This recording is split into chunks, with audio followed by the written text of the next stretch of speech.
Okay, welcome everyone to our presentation today on EdTech Demo Schools.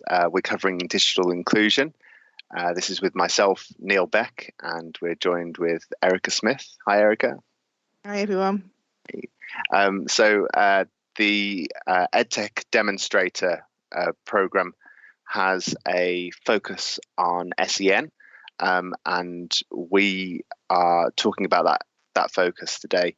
So we'll talk a little bit about ourselves, just to let you know who we are, and then we'll go through and talk about the program, what we're doing at the moment, and then we'll go on to talk about what we're going to be hopefully covering in the future. Okay, so who am I? I'm an assistive technologist, one of those strange job titles that I never knew existed. My role is in delivering assessments, training, consultation, and I do that through National Star College, who are a specialist college in Cheltenham, but also through Natspec, who are the National Specialist College Association. And that gives me some experience in delivering both mainstream and in specialist education. So get a little bit of experience at both, which has been really interesting. We co-authored the Tech Ability Standards, and that is a set of standards that tells you what excellence is around accessible technology, and we're developing that at the moment as an audit tool, and that's had really good feedback so far. That's a free resource, so you can look that up. And was co-project lead for Assistive Technology work in Europe, which was an Erasmus Plus project, and very happy to report that in the last few weeks we've actually defined the Assistive Technologist role at a European level through that. So that's been a really good output of that project. Also did some work in India, which was really interesting because you go right back to basics and there's a focus on mobile technology. And that's been really useful to help develop a few ideas on what learners can do with their mobile phones.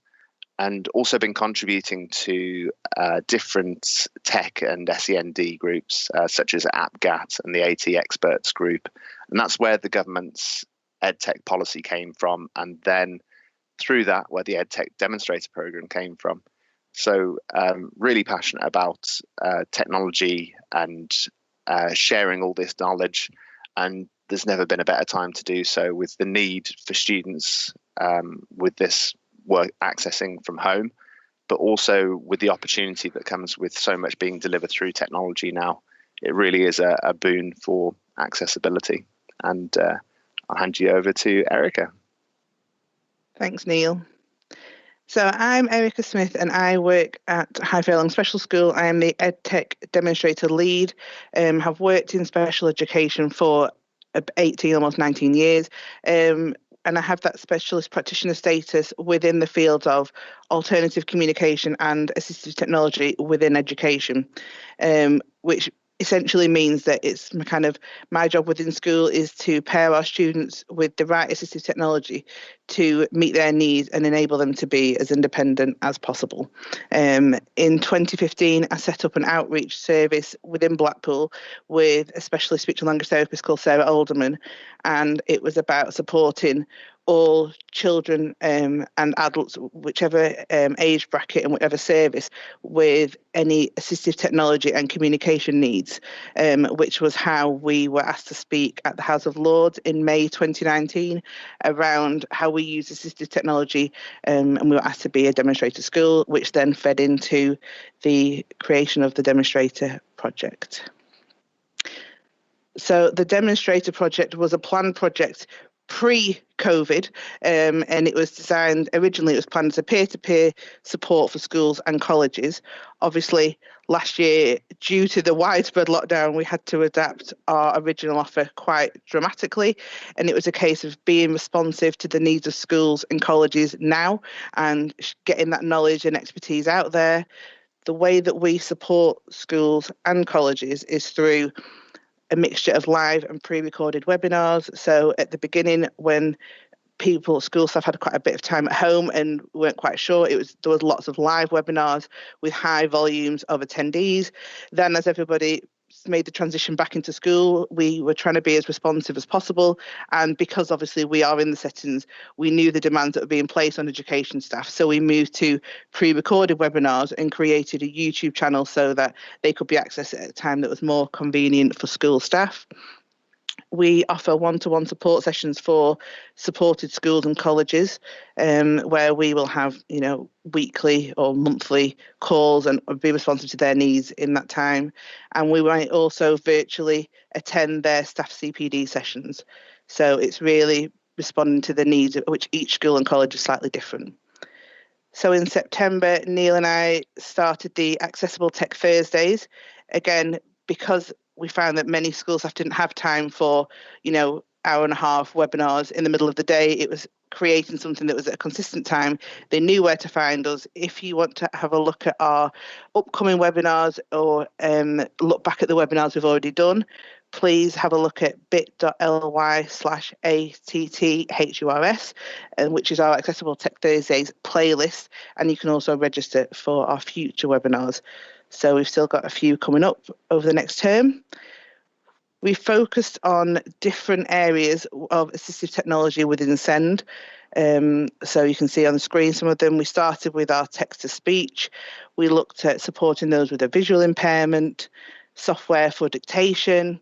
We've had 2 sessions on physical kit. So we had a look at access, different kit for access focus, and then just before Christmas we had a look at some real specialist physical kits such as eye gaze software, and we were fortunate enough to be joined by some really high profile suppliers who kind of gave a real comprehensive overview. I think what these different areas of focus, and it applies to all of them, it's about supporting schools and colleges to have a look at what is the focus of the activity. So is it going to be that we're assessing students on their spelling, or actually are we wanting comprehension to be the focus, and therefore assistive technology would make that activity a little bit more accessible? So within all the different areas, we cover platforms that these software can be used, different apps and physical equipment as well. So within all our webinars, so we covered various remote platforms, Microsoft, Apple, Google, and we've done quite a bit on apps. Within all our webinars, they have a Google Drive folder underneath so that all the links and resources that we talk about in the webinars can be accessed through that drive. So we've covered lots of different focuses, and we've covered, at the moment, we're just focusing on the specialists. We're coming to the end of our we've got a sensory this week, I think, coming up. So when we looked at implementing assistive technology, we felt it was important to discuss the various access methods. So for many pupils of SEND, they are using alternative access methods. So it could be eye pointing, switch access, using a stylus. We've had lots of different suppliers come on and speak about these. We thought from our own experience, it was important to share with schools about the need to try before you buy, because some of this equipment can be quite expensive, and signposting to where you could trial this equipment. So we recommended that for your mainstream settings, it might be useful to pair it with your local special school to see if they can lend some of that technology before, and also you can contact the suppliers, and especially with lockdown, there's lots of free trials and loans that can be done. And covering some of the things that Neil and I have learned over the years, which is really important, such as reading the reviews and also looking at this technology you've already got in school. So if you're looking at a dictation software, is there something within Google Drive or within Microsoft that you could actually use? So it's about making sure you're not swayed by the latest piece of technology, having a look at the features and making sure that you're using some of the broader access features within the platforms you've already got is really important. So again, we've talked about devices. After purchase care is something that I think we found is just as important. I'm sure Neil will agree that it's not just about getting the technology, it's about investing in the time to teach your staff and students to use it, making sure that you've got somebody identified in school who's going to support with rolling it out across your school network, carrying out updates, all those things, keep making sure it's safe, making sure it's labelled. And then another aspect, which we'll touch upon on the next slide, is about the data gathering. So I think it's really important when we're looking at purchasing equipment is that we are gathering that data to show, actually, is it going to be the right piece of equipment? Has everybody got a joint objective and how it's going to be used and why it's going to be used? And it's all those questions that need to be addressed before you purchase technology, which we did a whole session on that on our assessment webinar. So we've been really fortunate to have some really amazing guests speak at our events. So we had Scanning Pens, we've had Praetorian, Claro, Text Help, and Hexaminto spoke on the about from Microsoft.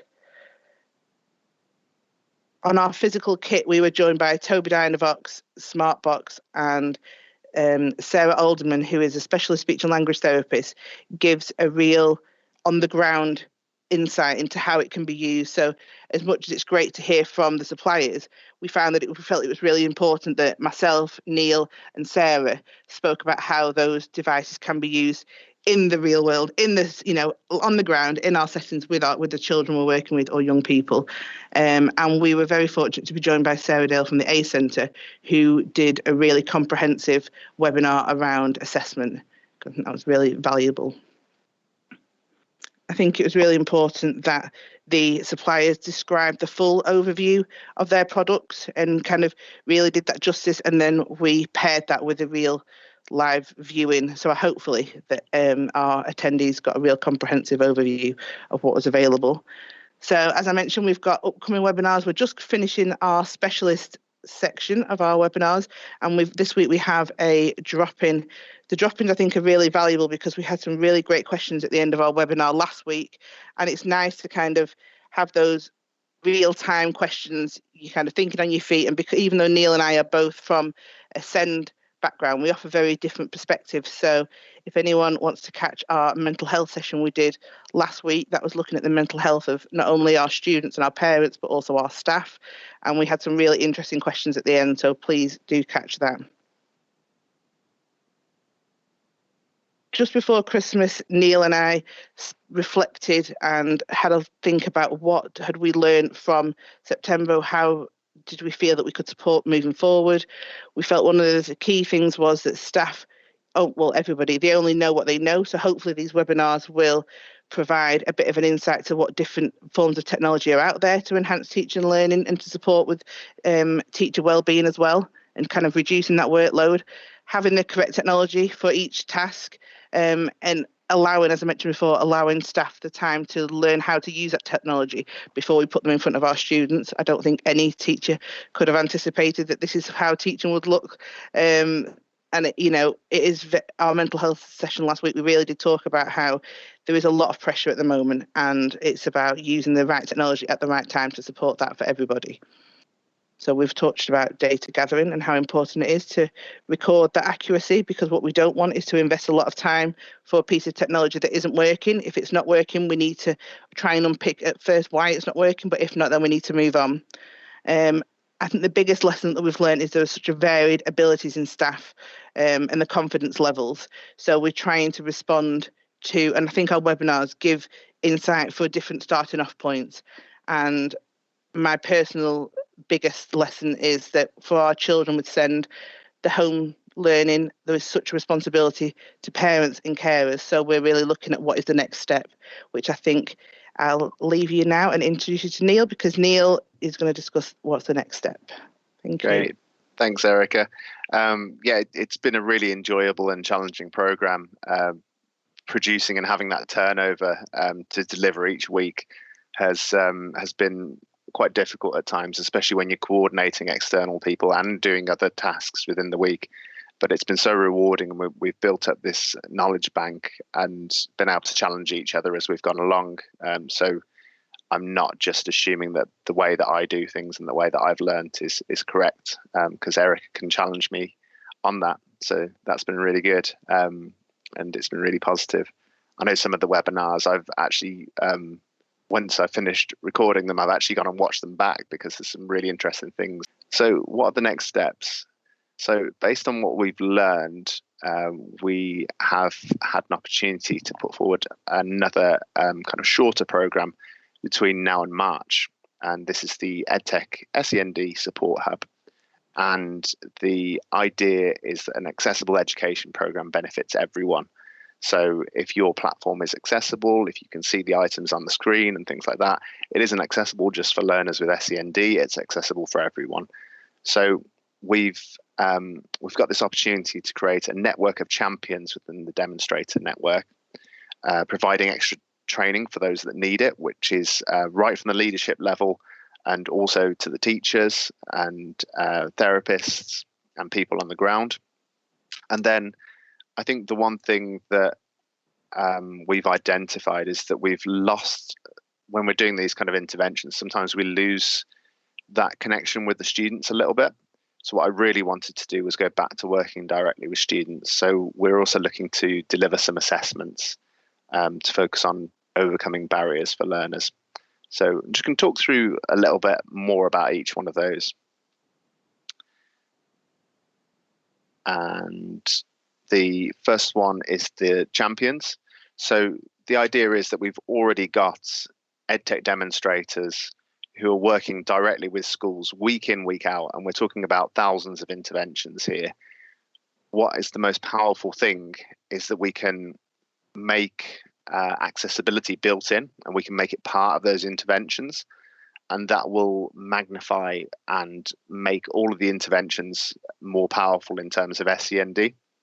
So for champions, it will be a case of having meetings, kind of onboarding people, training them up, connecting them with technology companies who are providing different software. So if someone's working with a learner and they think they might be good with dictation, we'll try and help them with a trial along those lines or link them up with a free solution.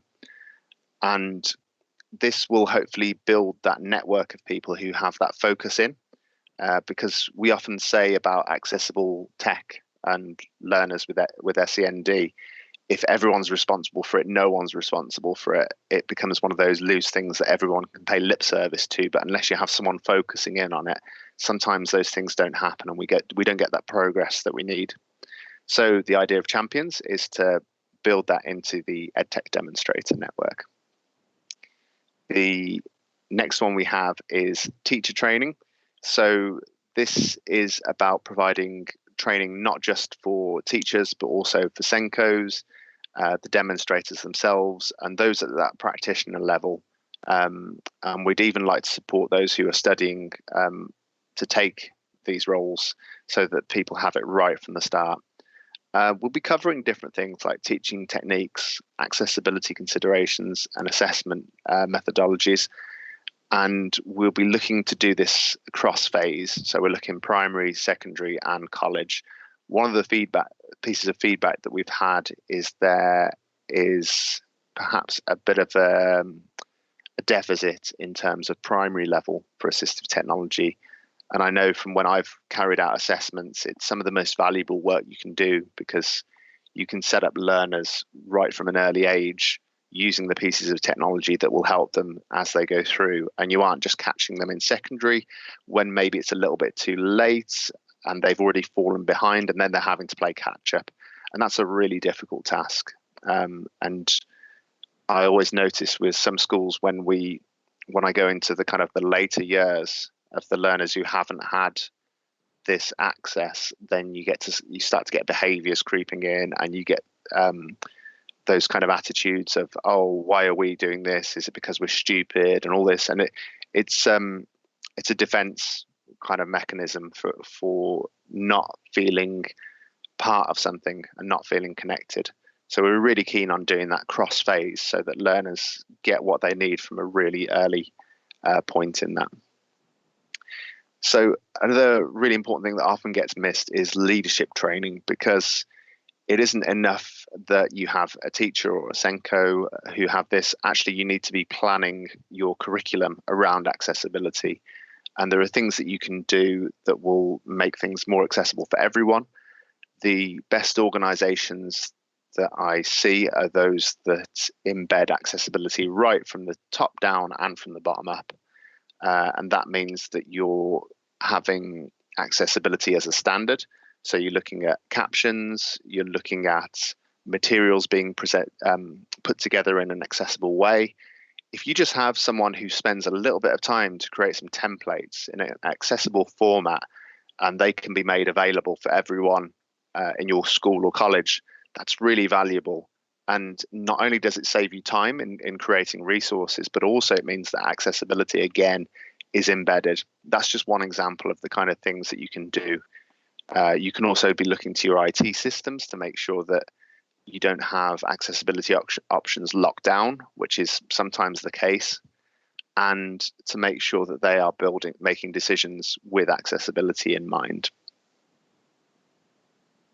So the final one is that reconnection with learners, which is about assessing their need.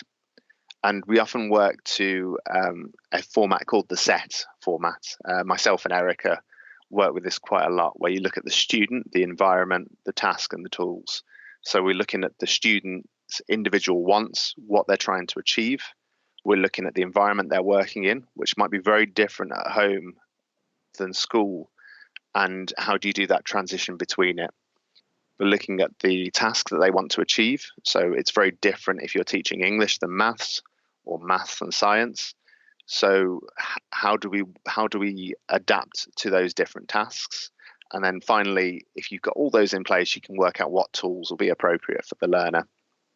So we're going to have a bit of a challenge here if we're doing this remotely, but also there's an opportunity if we can carry out these assessments remotely and at least get learners on the start of this journey, then it could be something really powerful and it could really help them in the years to come.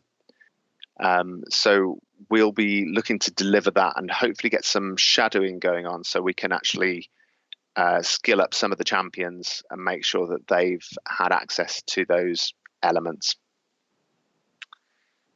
Okay, so at the end of all this, we're going to have to look at how this has gone. It's 3 months, so we've got a really short spin-up time, but we're going to make the most of it. And the success looks like at the end of this, we've got a network of professionals and they're building up knowledge around SEND and technology. They're sharing best practice. And what always happens with these things is that we learn as well. So we learn from those that are practicing in different fields and they're applying different perspectives and different ways of looking things. We're looking at advice and guidance being given with accessibility integrated. So when there's a meeting with a school, there's always a focus on accessibility. It isn't an afterthought, it's actually baked in. We're looking for a direct link with learners again. That's one of the most powerful things. And we can also potentially pull from some case studies from that to show others what good accessibility looks like and what difference it can make. Because I think the moment you get an inspirational story like that, you hear about someone who's able to read emails or they're able to see the screen clearer that they couldn't before, and they're able to do things that they couldn't before. That's really powerful. So it'd be really good to pull out some of those. And accessible programs being delivered. So the platforms are accessible, all the materials being sent out are accessible, and we're realistic about what we can achieve in 3 months. We just want to start on this journey. We want to show people what difference it can make, and that thing about accessibility being for all. We've, at times I've had problems with sound and I've had to use subtitles, and it just means that when you start to integrate those things, it becomes, better for everyone involved. So if there's anything that you've been interested in today, if you're interested in those 4 strands that I've been talking about, then please drop me an email, nbeck@nationalstar.org, and I'll do my best to get back to you all. And if you want EdTech demo support, then you can visit edtech-demonstrator.lgfl.net. If you want to talk about anything else you've heard today, then feel free to continue the discussion on Twitter. I've included our social media links there as well. So all that remains is for me to thank the Bett Show. Thank you for all those that helped to organise this, and thank you, Erica, as well. Thanks, Neil. Yeah. Thanks.